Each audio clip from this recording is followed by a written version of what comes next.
జై శ్రీరామ్ అండి. నేను మతాల గురించి నేను ఎక్కువగా మాట్లాడను. ఎందుకంటే నా దృష్టిలో అందరూ సమానమే అన్న ఫీలింగ్ నాకు ఉంటుందన్నమాట.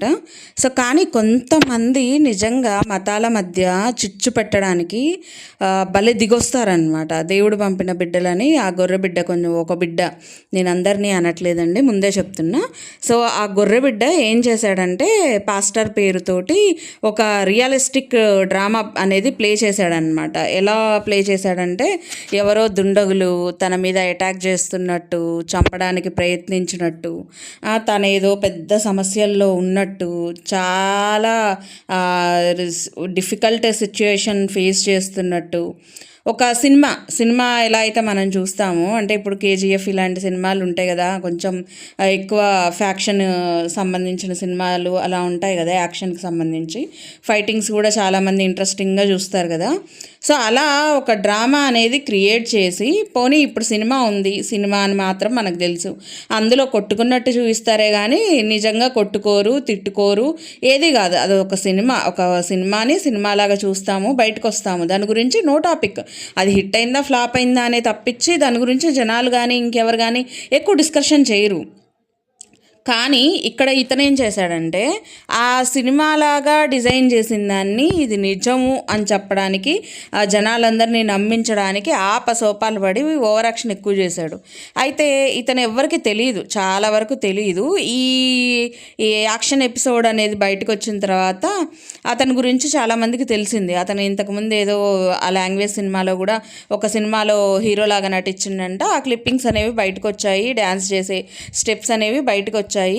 సో మరి ఆ ఫీల్డ్ వదిలేసి మళ్ళీ ఇందులోకి దిగి నిజమైన గొర్రె బిడ్డ ఎట్లయితే పిచ్చి గొర్రెలు చేసి వదిలేస్తారో, సో అలాగే ఈ గొర్రె, పిచ్చెక్కిన గొర్రె రోడ్డు మీద పడిపోయింది అనమాట. రోడ్డు మీద పడిపోయి ఇంకా అడ్డమైన చేష్టలన్నీ చేసేసి ఇప్పుడు జనాలు ఏమనుకుంటారు, క్రిస్టియన్స్ వాళ్ళందరూ ఏమనుకుంటారు, ఖచ్చితంగా ఇది ఎవరైనా హిందువులు చేయించారేమో, లేకపోతే వేరే వాళ్ళు ఎవరైనా పగబట్టి చేశారేమో, మేమంటే పడక ఇలా చేశారేమో అని చెప్పి వాళ్ళు ఫీల్ అవుతారా? సో మన వాళ్ళు ఏమనుకుంటారు, వాళ్ళు ఇప్పుడు ఈ డ్రామా అని తెలిసిన తర్వాత కావాలని మన మీద అందరూ పగబట్టడానికి ఈ రకంగా క్రియేట్ చేశారు. సో ఇంత ఫేక్ డ్రామా క్రియేట్ చేస్తారా అని చెప్పి ఆ పర్సన్ మీద కంటే కూడా అతను చేసిన వాటి వల్ల అందరి మీద ఒక చెడ్డ ప్రభావం అయితే వస్తుంది. ఇప్పుడు అతన్ని హిందువులు ఏమీ చేయలేదు, అసలు అతని జోలికే పోలేదు, కానీ వాళ్ళు ఖచ్చితంగా హిందువులను అనుకుంటారు కదా ఆటోమేటిక్గా. ఇప్పుడు మన ఎదురింటిలో ఉండే చెత్త మన ఇంటి దగ్గరకు వచ్చేసింది అనుకో, మనం ఏం ఫీల్ అవుతాం, ఎదురింటోళ్ళే వేసారనుకుంటాం. కానీ ఆ అవతల 10 ఇళ్ళు అవతల ఉన్నోళ్ళు తీసుకొచ్చి మన ఇంటి ముందు చెత్త వేసారని మనం ఎలా అనుకుంటాము. సో ఇది కూడా అంతే, ఎదురుగా ఉండేది హిందువులు క్రిస్టియన్స్, ఎప్పుడు వాళ్ళ మధ్య కొంచెం ఒక రకమైన వాగ్వాదాలు జరుగుతూ ఉంటాయి. కాబట్టి ఆటోమేటిక్గా ఆ చెత్త ఎక్కడి నుంచి వచ్చినా ఆటోమేటిక్గా అది అవతల ఉన్నోళ్ళ మీదే తోసేస్తారనమాట. సో అలాగా ఇతను చేసిన ఈ సైకో చేష్టల వల్ల ఇప్పుడు ఇద్దరు కొట్టుకునే పరిస్థితి వచ్చేది కదా. ఇది అబద్ధం అని బయటికి రాబట్టి సరిపోయింది. లేదు ఇది నిజమే అని నమ్మించే ప్రయత్నం జనాలందరూ నమ్మారనుకో, అప్పుడు సిచ్యుయేషన్ ఏంటి, ఎవరు కంట్రోల్ చేయాలి ఆ సిచ్యుయేషన్ని? అయినా ఇంత దిక్కుమాలిన డ్రామా ఆడాల్సిన పనేంది? మళ్ళీ అది నిజము అని చెప్పేసి క్రియేట్ చేసి అవన్నీ వీడియోస్ అన్నీ చేసి దాన్ని వదిలి తీరా పోలీసులు ఎంక్వైరీ చేసిన తర్వాత పోలీసులు వీళ్ళ బండారం మొత్తం బయటికి తీసుకొచ్చి పెట్టిన తర్వాత ఇప్పుడు ఏమన్నా నాటకాలు ఆడుతున్నారు, మేము ఒక షోలాగా ప్లాన్ చేసాం, మాకు పలానా వాళ్ళు చెప్పారు, మేము చేసాము అంతే అని చెప్పేసి సిల్లీగా తీసేస్తున్నారు. అది కూడా మళ్ళీ ఇతను మాత్రమే కాదు, ఇతని భార్య కూడా ఇందులో ఇన్వాల్వ్ అయ్యి భార్యాభర్తలు ఇద్దరు కలిసి ఈ డ్రామా రోల్స్ అనేవి ప్లే చేశారనమాట. అంటే ఎవరి కోసం చేశారు, దేనికోసం చేశారు? అది పోలీసులు 4 తన్నులు తంతే అప్పుడు నోట్లోంచి అసలు విషయాలు అనేవి బయటకు వస్తాయి. కానీ నిజంగా చెప్తున్నా అండి, పోలీస్ వ్యవస్థ మీద నాకు చాలా గౌరవం ఉంది. వాళ్ళు చాలామంది ఇలాంటి దరిద్రులు ఉంటారని తెలిసే ఇలాంటి దరిద్రులు వేసే వేషాలని వెంటనే పసిగట్టేసి రియల్ అనేదాన్ని బయటికి తీసుకొస్తారండి. ఇప్పుడు నిజంగా పోలీసులు చర్యలు తీసుకోబట్టి ఆ విషయాన్ని బయట పెట్టబట్టి 2 కులాల మధ్య గొడవలు, 2 మతాల మధ్య గొడవలు అనేవి జరగలేదు. లేకపోతే సిచ్యుయేషన్ ఎంత హార్డ్లీగా ఉండేది. అసలు ఇప్పుడు మామూలుగానే ఉన్నప్పుడే కొట్టుకొని వస్తున్నారు. అసలు హిందువులు కొట్టుకుంటున్నారు, క్రిస్టియన్స్ కొట్టుకుంటున్నారు, ఎవరి దాంట్లో వాళ్ళే కొట్టుకుంటున్నప్పుడు ఇంకా మళ్ళీ ఆపోజిట్ అంటే ఇంకా వ్యతిరేక శక్తులు ఇంకెక్కువ కొట్టేసుకుంటారు కదా. ఎందుకు ఆ విషయం గురించి ఆలోచించలేదు అతను? ఇలాంటి వాళ్ళ మీద ఖచ్చితంగా కఠిన చర్యలు తీసుకోవాలండి. యావజ్జీవ శిక్షో లేకపోతే ఇంకేదైనా శిక్షలు ఉంటే ఖచ్చితంగా ఇలాంటి వాళ్ళ మీద చర్య తీసుకొని, యాక్షన్ తీసుకొని ఎమ్మటే శిక్ష కూడా అమల్లోకి తీసుకొస్తే ఇంకోసారి ఇలాంటి ఎదవలు పుట్టుకొని రారు. ఫస్ట్ అసలు ముళ్ళ పొదల్లాగా పుట్టుకొని వస్తారు. మీకు తెలుసా అంటే మామూలుగా బయట మీరు పొలాల దగ్గర లేకపోతే వేరే దగ్గర చూడండి ఎలా ఉంటుందంటే, మనం మంచి చెట్లు ఉంటాయి కదా, ఇప్పుడు పత్తి, మిరప, ఒడ్లు ఇలాంటివి పనికొచ్చాయి, మనం తినడానికి పనికొచ్చే చెట్లు ఏవైతే ఉంటాయో అవి తొందరగా పెరగలేవు. వాటికి చాలా చర్యలు తీసుకోవాలి.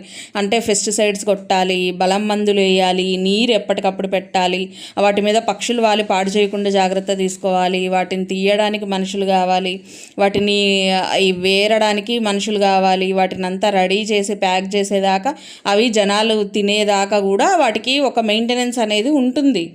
కానీ ముళ్ళ చెట్లు, ఇలా పాకే చెట్లు, పిచ్చి పిచ్చి చెట్లు ఉంటాయండి కొన్ని. అవి ఎలా ఉంటుందంటే వాటికి నీళ్ళు అవసరం లేదు, ఎండ అవసరం లేదు, మందులు అవసరం లేదు, ఏం అవసరం లేదు, పిచ్చి పట్టినట్టు మొత్తం పాక్కుంటా పోతుంది. మనకి గ్రిల్స్ వేస్తే ఆ గ్రిల్స్ మీద కూడా పాకేసి అసలు ఆ గ్రిల్లు కూడా కనిపించనీయకుండా, ఒక పెద్ద చెట్టు ఏదన్నా ఉందనుకో, కర్మగాలిపోయి మనం చూడకపోతే ఆ చెట్టుకి పాకిందనుకో, ఇది ఇంకా మనకు ఆ చెట్టును కూడా కనపడనీయదు, మొత్తం ఇది పాకేసి దాన్ని ఆక్రమించేసుకుంటుంది అనమాట. అలాంటి ఎదవలు తయారయ్యారు ఇప్పుడు. నిజంగా చెప్పాలంటే ఇలాంటి పనికిమాలిన ఎదవలు తయారయ్యారు. ఇలాంటి ఎదవలకి శిక్ష పడకపోతే మాత్రం నిజంగా చాలామంది ఏముందిలే మనం ఏదైనా ప్లాన్ చేసేయచ్చు, జనాలను ఈజీగా ఫూల్స్ చేసేయచ్చు, జనాలు ఊరికనే నమ్మేస్తారు, ఈ కట్టుకథలన్నీ ఈజీగా నమ్మేస్తారు, వీళ్ళని ఫూల్స్ చేయడం పెద్ద హార్డ్ వర్క్ ఏం కాదు అని చెప్పేసి ఇంకొంతమంది పుచ్చదవలు ఇలాంటివి తయారయ్యి బయటకు వచ్చి ఇలాంటి పుచ్చి చేస్తూ ఉంటారనమాట. అరే అసలు ఎవరన్నా ఒకటి చేస్తున్నాం. ఇప్పుడు మాకు సంబంధించి గుళ్ళో పూజారి ఉన్నాడు, ఆయన పూజకు సంబంధించినవి చెబితే చక్కగా అందంగా ఉంటుంది, కానీ క్రిమినల్ యాక్టివిటీస్ గురించి చెప్తే మాకే చిరాకు పుడుతుంది. ఇదేంటి ఇతను చెప్పాల్సింది చేయకుండా చేసేది చెప్పకుండా ఇలాంటి పనికిమాలనే చెప్తున్నారని చెప్పేసి ఒక చిరాకు వస్తుంది. అలాగనే వాళ్ళల్లో కూడా వాళ్ళు ఏదన్నా ఉంటే వాళ్ళ దేవుడికి సంబంధించిన బోధనలో వ్యాఖ్యలు ఏవో ఒకటి షేర్ చేసుకోవాలి, జనాలకి నాలెడ్జ్ అనేది వాళ్ళు పెంచుకోవాలి, తప్పలేదు ఆ విషయంలో, వాళ్ళు ఎంత చేసినా తప్పులేదు. కానీ వాళ్ళు ఈ రకంగా నాటకాలు ఆడి, నేను మెయిన్ చెప్పేది ఇతను ఈ రకంగా నాటకాలు ఆడి అతని మీద ఏదో ఎవరో అటాక్ చేయించినట్టు ఎందుకు అటాక్ చేయిస్తారు? పనిలేక అటాక్ చేయిస్తారా? నీకు నువ్వే అటాక్ చేసుకొని, నీకు నువ్వే వీడియోస్ తీసుకొని, మళ్ళీ నీకు నువ్వే రిలీజ్ చేసుకొని, పైగా మళ్ళీ వేరే వాళ్ళు చెప్పారు నేను చేశాను అది అని చెప్పేసి ఆ పనికి మాలిన పొరంబోకు కబుర్లన్నీ తర్వాత పోలీసులు పట్టుకున్నాక చెప్తుంటాడు. అసలు ఎంత తప్పండి అది? జనాలని డైవర్ట్ చేయడం ఎంత పెద్ద తప్పది. వాళ్ళకి గొడవలు పెట్టాలనే కదా ఇతను చేసింది. మరి ఇతను చేసింది తప్పైనప్పుడు ఖచ్చితంగా శిక్ష అనుభవించాలి కదా. శిక్ష కూడా వెంటనే పడాలా. అలా పడితేనే ఇంకొకళ్ళు ఇలాంటి పనికిమాలిన చేష్టలు చేయడం ఆపేస్తారు.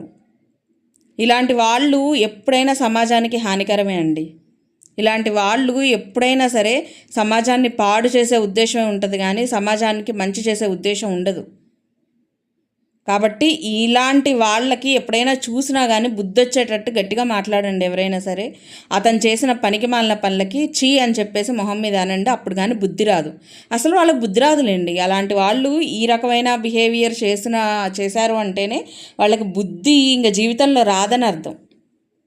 లేకపోతే ఎంతమందిని మిస్గైడెన్స్ చేస్తారండి. అంటే పోలీస్ వ్యవస్థ ఏమన్నా ఇంతకు ముందులాగా ఏదో మామూలుగా వింటారు చూస్తారులే అనుకుంటున్నారా? తీగ లాగితే డొంకంతా కదిలేటట్టుంది ఇప్పుడు మన న్యాయ వ్యవస్థే కాదు, పోలీస్ వ్యవస్థ అన్నీ కూడా చక్కగా నిజాలని ఇమ్మీడియట్గా బయటికి తీసుకొచ్చేసి వదిలేస్తున్నారు. తర్వాత పరువు పోయి అన్ని రకాలుగా బ్లేమ్ అయ్యేది తప్పు చేసిన వాళ్ళే, గుర్తుంచుకోండి. వాటిని ఏదో వ్యవస్థల్ని చిన్న చూపు చూసుకుంటూ మీరు చేసే అడ్డమైన వేషాలని ఎవడైనా నమ్ముతాడంటే అది జరగని పని. ఈ రోజుల్లో అప్డేట్ అయిపోయింది, ప్రతి ఒక్క వ్యవస్థ కూడా అప్డేట్ అయింది. ఈజీగా ఫైండ్ అవుట్ చేయగలుగుతారు తప్పు చేసిన వాళ్ళని. గుర్తుంచుకొని మసలుకుంటే ఇలాంటి ఎదవలు బాగుపడతారు. సో అదండి నేను చెప్పాలనుకునేది. ఇలాంటి ఎదవలకి మీరేం సజెషన్స్ ఇస్తారో కామెంట్స్ చేయండి. అలానే లైక్ చేయండి, వీడియో నచ్చినట్టయితే షేర్ చేయండి అండ్ సబ్స్క్రైబ్ చేసుకోండి. మళ్ళీ రేపటి వీడియోతో మీ ముందుకు వచ్చేస్తాను. బాయ్.